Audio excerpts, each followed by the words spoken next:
મારું નામ પ્રવીણભાઈ રામદાસ પટેલ છે. મારી ઉંમર 64 યર્સ. મને હર્નિયાનો પ્રોબ્લેમ છેલ્લા 5 વર્ષથી હતો અને હું એક દિવસ એમની હોસ્પિટલે આવેલો મારા કામથી. ત્યારે ડૉક્ટર કુણાલ સર જોડે મારી વાત થઈ. પછી મેં એમને પૂછ્યું કે તમે હર્નિયાનું ઓપરેશન કરો છો? કે હું કરું છું. મેં પછી એમને મારી જોડે ચર્ચા કરી 1 કલાક સુધી. મને એમ લાગ્યું કે એમની જોડે કરાય એવું છે. છતાં મેં અઠવાડિયા સુધી બજારમાંથી એમનો વિગતો લીધી અને એમની માહિતી લીધી. એ પછી મેં મારું ઓપરેશન એમની જોડે કરાવડાવ્યું. મારા ઓપરેશનના અનુભવ પછી મેં મારા સનને ફોરેન રહેતો હતો, એને તકલીફ હતી, તો એને બોલાવીને અને એનું બી મેં કરાવી દીધું. એનું નામ છે ઉર્વિલ પ્રવીણભાઈ પટેલ. એ કેનેડામાં સ્થાયી છે.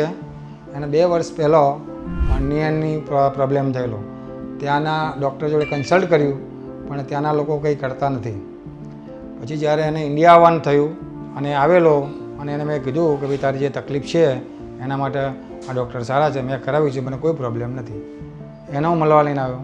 એ બી ખુશ થઈ ગયો અને એને બી કરાવી દીધું અને 15 દિવસની અંદર રિટર્ન થઈ ગયો અને 1 મહિના પછી એ તો એના રૂટીન કામમાં લાગી ગયો. મારું ઓપરેશન થયા પછી મેં મારા સનનું ઓપરેશન કરાવ્યું અને પછી આજે મારા એક બીજા મિત્રનું આજે સવારે ઓપરેશન થયું અને અત્યારે એને સારું છે, જેનું નામ કમલેશભાઈ રામદાસ પટેલ છે.